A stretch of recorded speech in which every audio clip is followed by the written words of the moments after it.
Major Kara Masick, PhD, is an active duty Air Force Information Operations Officer, 14F, specializing in psychological operations, PSYOPs, who was the first 14F officially assigned to the J-39 of 16th Air Force, Air Force's Cyber.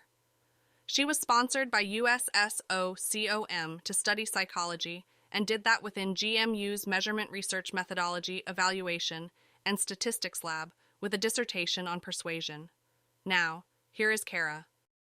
Yeah, happy to talk and really looking forward to the discussion. And I'm a bit more scripted than I would like because this is a topic near and dear to my heart, something I've worked on missions related to, and I think is just really important for democratic nations. But it is kind of a complex topic, and I wanted to prevent like going off on tangents, and I also prevent some quotes, quite a lot of quotes from authoritative sources to make the argument more quickly. So, but they're very interesting, so I appreciate you, listening through the argument. I've got the slides up, but as I present, I can't see the chat and I can't see y'all. So I'll like push through making the argument, and then super excited this forum that Matt has is wonderful about discussions, and we can talk about all sorts of things afterwards. But yeah, so after presenting some background, I'll start with a story. That's always nice. I'll describe the psychological phenomenon of theory of mind, and actually a short little video. I think we'll do that more efficiently than I would, and then cover its importance for what I'm saying about two aspects of the type of work I get to do, offense and defense, and persuasion there, the second part of the title being, and my dissertation topic being the offensive side of these things, and then cognitive security and a national security focused use of the term being the defense, and the importance of theory of mind for that. So without further ado, in mid-March, Americans started getting messages about a federal quarantine. So 2020, very start of COVID, but they're getting messages about a federal quarantine, more drastic than any that we took, with deployed Army soldiers to enforce a lockdown, some mentioning the Stafford Act, and some recommending that people stock up on a 2-week supply of everything, to the point where the National Security Council's Twitter account, which I didn't know they had one until learning about this, but they sent a tweet on March 15th, right before midnight, trying to clear up the confusion, and it's a good thing, trying to clear up the confusion and counter disinformation. The question is, who sent these messages? A while later, and as you see here in an article about a month later, people were discerning that it was actual Chinese government operatives, even forwarding texts to everyday American cell phones and spreading these messages via social media platforms. In the wider context of strategic communication and COVID, here is Zhao Lihan, an official spokesman for the Ministry of Foreign Affairs. That was his official job for the Chinese government at the time. About 3 years later, they've moved him to another position. But and he was suggesting that the U.S. owes an explanation for COVID, and it may have been U.S. Army individuals who brought COVID to Wuhan.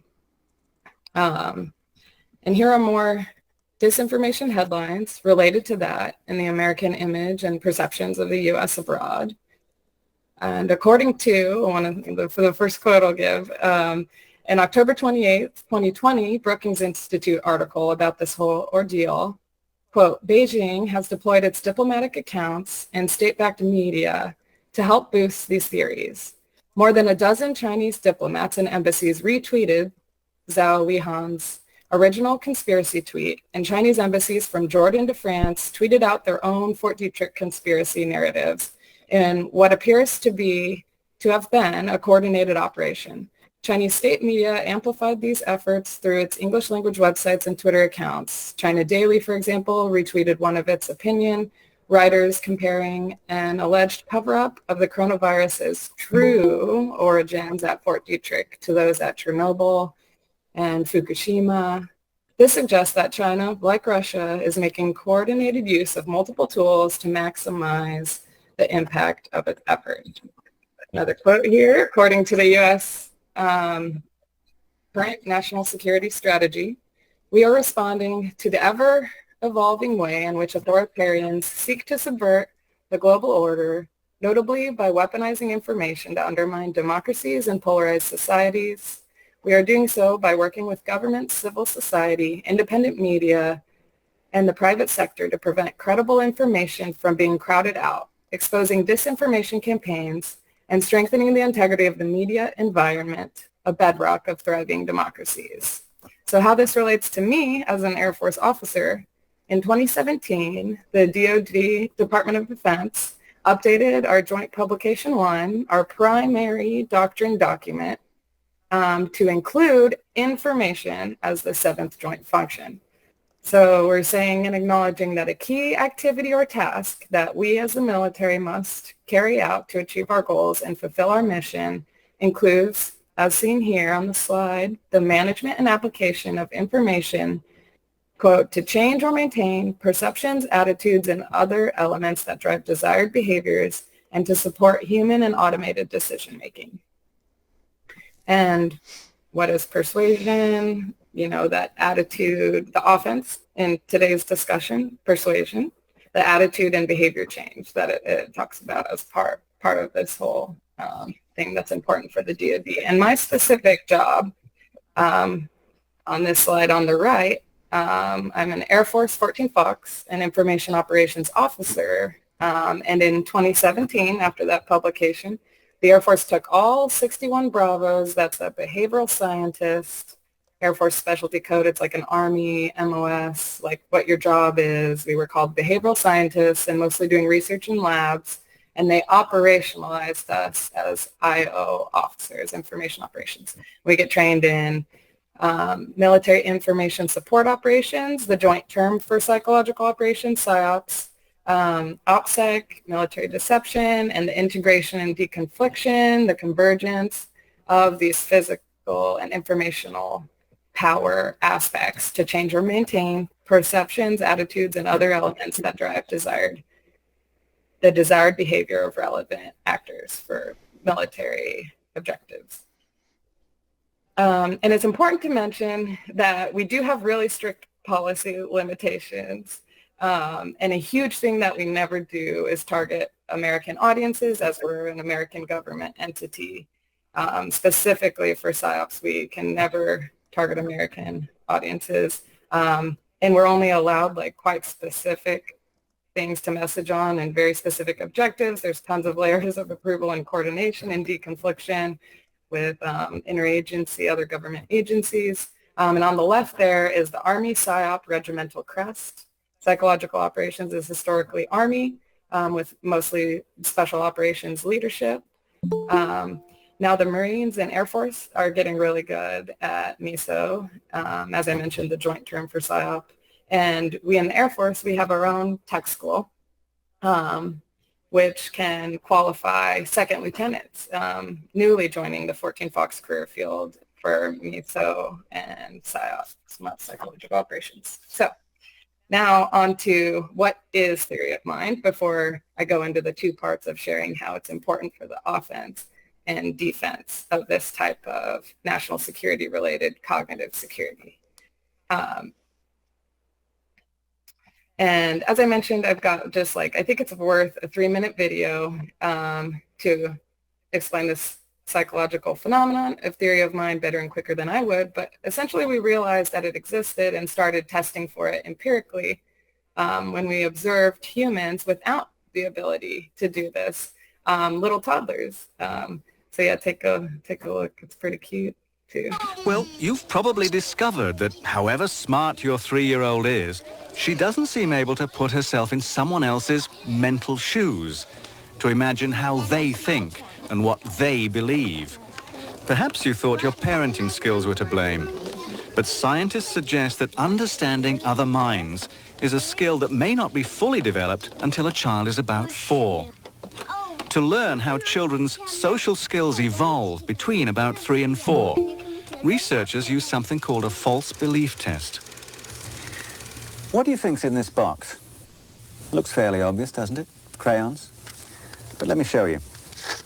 I filled it full of candles. All right, now I close it up again. While you and I have been having this conversation, Snoopy has been down here asleep. Doesn't know what we've talked about. But let's bring him into the conversation. Now I have another question for you. What do you think Snoopy will say if I ask him what's in this box? Crayons, obviously. What else could anybody possibly say? Well, watch this 3-year-old. What do you think is inside this box? Okay, let's open it up and see. Candles. Now, you can ask the child what appears to be a very simple question about that. What did you think was inside the box when you first saw it? They say, oh, I always thought that there were candles in this box. Then you can ask them about someone else. So you can ask them about Snoopy. Snoopy's been sitting here. He hasn't seen this box. He's never seen us open it up. What does Snoopy think is inside this box? Candles. You can say the same thing. Snoopy will think there are candles inside of this box. And what that indicates is that the children's view of how minds work is very, very different from the view that you and I would have. Yes. Did you see it? In the mind of the 3-year-old, everyone sees the world much the same way. There's no difference between what I think and believe and what everyone else, including Snoopy, thinks and believes. It is, in a sense, a naive and innocent view of the world, a kind of mental Eden. And then, about 4, comes the fall from grace. Now, if you take a 4-year-old, quite typically the 4-year-old will tell you that, as a matter of fact, he thought there were crayons in the box. And then he found out that there were candles in the box. You can ask him about Snoopy, and he'll say, oh, no, Snoopy will think that there are crayons in this box. Great. Why will he think that? Because it's a crayon box. Mm-hmm. That's right. And that's going to make him think they're crayons. What's really in the box? Candles. Right. And then you get the 5-year-olds who are just utterly blasé and think that this is such an obvious thing, it's silly even to ask the question. So obviously this relates to disinformation in interesting ways as well. But next I'll share how it relates to persuasion in my type of work. What I say is the offense. And for theory of mind, this is kind of how we recognize it existed, but we test it in other ways, especially in adults, and people kind of score differently in their ability to do it, to put themselves in someone else's shoes cognitively, to imagine what they're thinking. And after having, so I will go over theory of mind and its importance for now that we've talked about theory of mind, we're going over its importance in offense and defense in the particular national security realm of cognitive security. And we'll start with the sword, the offense. And after having studied persuasion for my dissertation and having been a practitioner a bit, I'm going to stick my neck out so far as to say the most important part, this isn't proven, but I'm saying the most important part of what I'll call the persuasion equation is knowing your audience, which theory of mind is all about that. And this part with the importance of it for the persuasion, what I'm calling offense, is shared also through like the empirical findings, but I'm just, for the sake of sharing this quickly, there are also professionals who have consolidated empirical literature. Persuasion is important in all kinds of disciplines. So I'm just sharing a bit of what I found in that pattern from these other, ends up being there, distilling the empirical studies and sharing findings. So this first one, and he actually has a masterclass. Yeah, those YouTube things, at least I get those advert for all different types of master classes through YouTube that you can pay for and learn from the expert. But so Daniel Pink has a persuasion one, and this is his book about persuasion. And he says we're all salesmen in one way or another trying to persuade people. And he has 3 principles in the book about how to be a salesman. And the first one he calls attunement. which he also calls perspective taking. And it goes something like, to persuade effectively, you need to get inside the head of your counterpart and understand their perspective. Learn how to attune yourself to their state of mind and cultivate a meaningful connection. He talks about the importance of empathy, active listening, and building rapport to enhance persuasion. He also mentions the term like mimicking, which I've seen in like neuroscience literature and in other things that are more like biology focused, actually mimicking the other actor you're interacting with. And this one, admittedly, is more of just a political case study, not consolidating empirical literature. But Scott Adams, the writer of the Dilbert Comet, did more of a case study on Trump's persuasive skills and tactics. And he mentions what he calls pacing. Pacing involves aligning your communication with the existing beliefs and emotions of your audience. By establishing common ground and aligning with your audience's feelings and emotions, you create a more receptive environment for persuasion. And that's not a quote. I'm just, like I said, I'm being more scripted than I would like because I don't want to go off on random tangents and potentially controversial topics. But it's about meeting them where they are before introducing new ideas or arguments. And that introducing new arguments after the pacing, he calls leading. So he talks about pacing and leading. And so, like I said, this is just sharing where I've seen some aspects of where I've seen this pattern of the importance of like psychological phenomenon of theory of mind for persuasion. Now on to the Heath brothers. They're researchers, like doing empirical research, but they're more and communicating it with audiences, but they're more affiliated with top business schools. In their book, Switch, they outline a 3-part blueprint, if you will, for creating successful change, attitude and behavior change, persuasion, in various contexts, whether, I thought it was just organizational, but for them they also say it could be personal or societal change. And they give more specific advice than this, but the overall picture, they talk about directing the writer. And for them, that relates to providing clear direction to the rational side of our mind, our cognition, and motivating the elephant, relating to engaging the emotional and instinctual side of people, and shaping the path. And that refers to altering the environment and creating conditions that are conducive for the change that you want. But one interesting pattern that I noticed, also my all-time favorite article on persuasion, titled just that, Persuasion, was from a legal scholar and practitioner. It's on the next slide. But it makes a profound point, and it starts and ends the article, and its most profound point is made in how it starts and ends it. Reading the rest of it is good for illuminating it, but the taste of it also, he's talking about a rider as well, but a horse in this case. But just the beginning and end will give you a taste of it. So Joseph Singer, Joseph William Singer, he mentions how, starting his article, a horse understands more about the rider than it may let on. It's hard to be sat on by another creature and not think about them. Yet the rider can go all day without thinking much at all about the horse. And he ends his article, really good one, with this quote. Persuasion begins when the rider notices the horse and the fact that the horse cannot speak. The rider can never know what the horse knows. To get even a glimpse of what the horse is thinking, the rider must look the horse in the eye. But to do that, the rider must get down off the horse and walk a little way. Persuasion is what happens when the rider turns around. So he's talking about looking the horse in the eye to begin to understand. And guess what? The chief way of testing theory of mind in adults is? It's called the reading the mind in the eyes test. It's interesting, this psychology, so interesting. And here's an example of that test.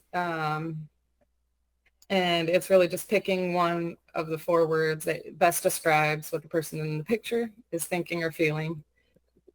Interestingly, just synthesis of different things I'd read for persuasion. The greatest persuasion effect sizes I saw in the literature, and they're typically low effect sizes for attitude and behavior change, and in general, it's actually quite rare. There's, low effect sizes, as I said. But the greatest chance of it occurring in the empirical studies that I remember, and some things other authors have noted, is face-to-face communication. And particularly I remember studies about like political canvassing, having greater effect sizes, and also asking people to donate for charitable causes is greater effect sizes in person if you're trying to persuade them to donate to a cause. And research has shown varying theory of mind scores from different people, and it being able to change over time for individuals, developing throughout adolescence and actually decreasing a bit in old age, but it is changeable. And I'm not a theory of mind expert. I have to say that I just studied persuasion and noticed the importance of this in a psychology department, this phenomenon for persuasion. But the evidence seems to suggest that it can be nurtured, developed, and improved through training and practice, like other persuasion-related skills. So some things that I've seen people mentioning is like through reading fiction, because you're putting yourself in the perspective of the characters in the story. Reading great thinkers, or just reading things, especially I would think things from other cultures. They say practicing cognitive reappraisal can help, which is reinterpreting situations to better understand another's perspective and emotions. They say engaging in behavioral synchrony, participating in collective rituals and activities that require coordination with others. Things like sports or religious ceremonies, I think of. Also related to this, and I think a couple other implications for persuasion-related offense, for maybe like cognitive security-related persuasion or persuasion practitioner jobs, or actually just any time you're doing persuasion. Daniel Pink says everyone is a salesman to some extent or other. But I think dialogue, it shows the importance of dialogue instead of one-way messaging. I would think that would have many benefits, including learning and listening to your audience in real time to better understand them as you communicate. And I think there could also be hiring implications. One could test an applicant's theory of mind, aptitude, or abilities to inform their hiring decisions if a company, for example, wanted to. But okay, so now on to the importance of theory of mind for cognitive security defense. The SHIELD specifically in this talk I'm giving, and as we discussed in the particular realm of national security, as I'll illustrate further in another story to open up this section. And just a reminder, I can't see if you're chatting or see you as I'm sharing the slides, but I'm looking forward to the discussion after this. And this is the last section here, but to share the way people in my profession and others related to it talk about cognitive security, and as I'm saying, in a defensive and with these national security instances. I'll share another historical example to illustrate it a bit further. So here's two Facebook groups that back in 2016, and some of you know where I'm going already, held events, political assemblies or demonstrations at the same time, at the same center in Houston, Texas on the 21st of May at high noon. And it turns out that this all was orchestrated by Russians from Russia, all online, having spent a long time growing their audience in these Facebook groups with the ultimate objective of trying to sow discord and encouraging increasingly polarized views. And they influenced or persuaded, if you will, enough Americans to actually show up at the same locations and demonstrate on the opposite sides of a road from one another, each being on opposing sides of a contentious, polarizing issue. And to everyone who is theirs credit, and probably to the credit of law enforcement, I assume, it did not degrade to violence. And this was just one instance, one tiny part of a much wider Russian operations to influence Americans, to sow division and discord, amplify and increase polarization, also to spread disinformation and sow confusion, but especially to increase polarization and distrust in America, even to influence the election. There were other things done to increase distrust in the electoral process, or even democracies in general. I will share another national security strategy quote. They mention, quote, addressing the crisis of disinformation and misinformation, often channeled through social and other media platforms that can fuel extreme polarization and lead some individuals to violence, unquote. And one last quote with regards to the wider Russian active measures and attempted influence on our election in 2016, quote, America will not tolerate foreign interference in our elections. We will act decisively to defend and deter disruptions to our democratic processes, and we will respond to future intervention using all appropriate tools of national power, unquote. And here's another professional organization I belong to, I think most related to my particular profession, extremely related to it. And it's a great one if y'all are looking for another organization to join, or if this stuff really interests you. We try to work together to improve countering of these things and improve our abilities in some ways that I'll share here soon that I'm proposing.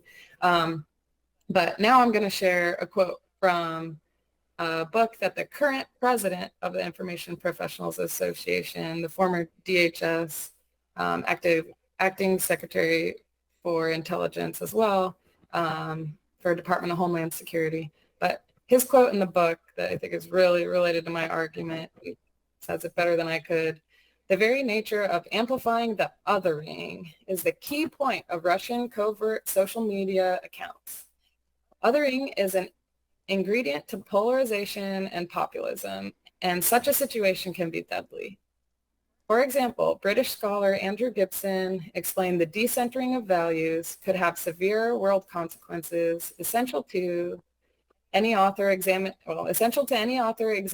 the causation of the Nazi genocide. Success is highlighting how either a lack of information or disinformation or both involving a group of people can be deadly, but how propaganda and disinformation led to the death of millions in World War II was not unique, tragically. Just a few decades later, Rwandans would kill their fellow countrymen en masse because of similar reasons. The lack of knowledge and disinformation have the effect of dehumanizing the targeted group of people. Stressing the dangers of information-related manipulation is to illustrate how it manifests in the perpetuation of dehumanization. The less human someone appears, the more they can be perceived as malformed, grotesque, and highly threatening. He also wrote another article titled Decaying National Security and the Rise of Imagined Tribalism. But this dehumanization automatically makes me as a psyoper think of old war propaganda, historic wartime examples. One here from World War II and one from World War I, dehumanizing the other side. And in wartime, the goal is for you to not empathize with the other, obviously, and even to the point of separating yourself so far from the other side that in war, you'd be able to kill them, which is extremely hard, actually, to do from the psychological perspective, to kill another human. And I'm thinking of, my citation there is Dave Grossman's book On Killing, and he shares data from, I think it's World War II, of even the rates of people who actually use their rifle and other things, like losing their bowels and stuff, more than actually even using violence, even put in a wartime situation. I feel bad even just talking about it, having not gone through it myself. But a sad part of this, more related to my point today, is that we could see dehumanizing things about our political adversaries, for example, in vast amounts online daily.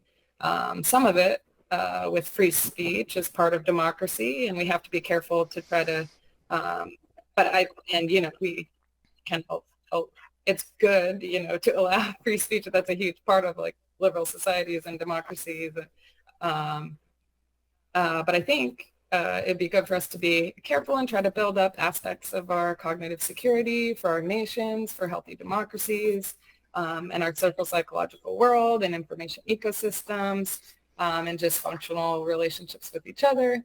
And this is a chief concern for our nation, even going back to its founding, a threat to democracies and democratic republics everywhere. These are the first 4 headlines or titles, sections of the Federalist Papers. I think this is a great historical example of something good as well. Their authors were doing an influence campaign, frankly, through the newspapers in New York, trying to persuade the wider citizenry of the benefits of ratifying the Constitution. And opponents to the Constitution wrote their essays, known as the Anti-Federalist Papers, which argued against a stronger federal government without protection for certain. They were arguing against a stronger federal government because they were worried about the protection of certain rights when doing that. And these were long-form communication, which I think is great, like really digging into the arguments, giving great arguments and points for each side on an important issue for our nation. And at times, and there's an example of their compromise, because while the Anti-Federalist Papers didn't stop the Constitution from being ratified, they did influence Congress to draft the Bill of Rights later, I had read. But in these papers, they warn about, and as you see from even the titles, but here's a good quote that I think is worth the time. The instability, injustice, and confusion introduced into the public councils have, in truth, been the mortal diseases under which, it says in confusion, which popular governments have everywhere perished. But they continue to be the favorite and fruitful topics from which the adversaries to liberty thrive their most specious declamations. Always good language, historically. And in the Federalist Papers, they warn about becoming, quote, more disposed to vex and oppress each other than to cooperate for their common good. So what do we do about this? To share one antidote, if you will, to these threats to democracy, I'll share another quote. Remember the authoritative sources and me being a bit more scripted than I'd like to not go off on crazy tangents. But and this is from Brian Murphy, the IPA's president's book again. He says it better than I can. Quote, Aristotle reasoned for there to be justice in a democracy. Citizens were obliged to debate political issues. A result was for voters to develop an applicable outcome that was rooted in justice for the majority. To have an opportunity to explore, debate, and come up with the best moral solutions, humans needed to be social. So civic engagement, dialogues, and debate, as you know, an informed electorate, access to information, an open public sphere or town square. For me, like I've had the experience of something like not making any sense to me at all. And I'm particularly thinking in polarizing topics, maybe something related to politics or religion. Until I heard someone say it and give their arguments and thorough explanations and reasons for it, and then it at least made sense to me. For my master's thesis, I studied religious conversions. So with that, often your whole purpose, meaning, and identity is one thing, and another person is not that. But to be able to set aside your own understanding enough to like hear them out and their perspective and their experience. And with conversion, then some people join, going native, if you will, and the implications of all that does to the social world in which you belonged. But for theory of mind, it's not even that complex. You don't have to convert. It's more just going like, aha, I could see why someone would think that way. It's maybe more like saying, oh, I understand what your perspective is, or getting to the point of understanding an opposing perspective, or I could see why someone would believe that. And you don't necessarily have to accept it. You could dialogue and debate from there. But in a democratic marketplace of ideas, in the town square, we can wrestle with beliefs and debate what is true and what are the best policies. But not insignificantly with our main town square in the information age. I do think it's social media, sadly, that one interesting point is that there's no real eyes to look into while you try to listen to one another in that type of a town square. And I've seen these sorts of, and remember this is the importance of theory of mind for the defensive aspect of cognitive security in this national security context section. And I'm getting towards my last few slides and looking forward to the discussion. But I've seen, the importance of these things related for countermeasures, for polarization and disinformation. Critical thinking's mentioned a lot, media literacy, fact checking. It doesn't have to be crowdsourced, but that's one I read an interesting article on recently. I think it's a good argument for crowdsourced fact checking. Pre-bunking is like if you happen to know someone's going to encounter an argument, actor's argument, or like some disinformation, you could like kind of even, it's really just warning the person, hey, you're going to hear this again. Like, and that has been shown in empirical studies to be effective. The pre-bunking, there might be more to that. You could actually look up from the real academics who do the studies what it really is. And these are all very important. But I'm just proposing in this talk that we add one more thing, increasing our theory of mind abilities, or you could say developing our theory of mind capacities, or improving our theory of mind understanding of one another. But theory of mind is not the full solution, of course, but I'm just acknowledging that. It's just another piece of the holistic puzzle. You could even imagine someone who has a great theory of mind really understands someone else and uses it for evil purposes, like manipulation of various sorts. So I'm adding the good phrase I've heard, willing the good of the other. Empathy is different, but very related. Theory of mind is understanding the thoughts and perspectives of others, while empathy focuses on understanding and resonating with the emotions of others. And obviously both are critical for social interaction and communication in general. And actually from the Daniel Pink book, he mentioned some studies, was particularly trying to persuade people this might be a side point, but in negotiations, but he has consolidated like the results of some studies that show that in negotiations, thinking this theory of mind, like thinking of what the other person's perspective is while negotiating, has shown to be more effective than when comparing it to the feeling, the more empathy side of things, to trying to be attuned more to their emotions. He finds the theory of mind more, or the studies he is communicating has found theory of mind more effective for negotiations, which is focusing on the cognitive aspect. But in the discussion soon, I definitely would love to talk about y'all's ideas or what you've heard about could be helpful,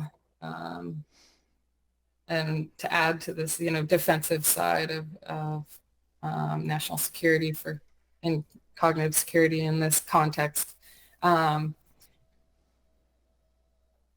So another important question that I think is important is, who are we as a target audience? Do we collectively have robust enough theory of mind abilities to be able to understand each other enough to work together and run a democracy or a republic of the people, for the people, and by the people?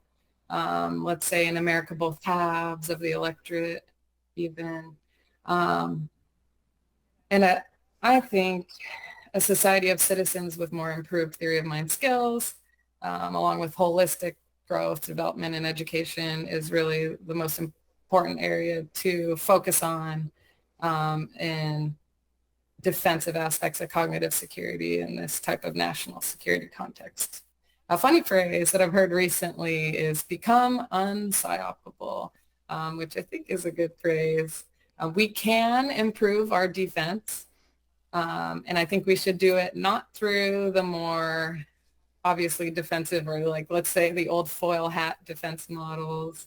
But I'm just proposing a flip to this other side of the slide to a more holistic educational and human and social developmental model.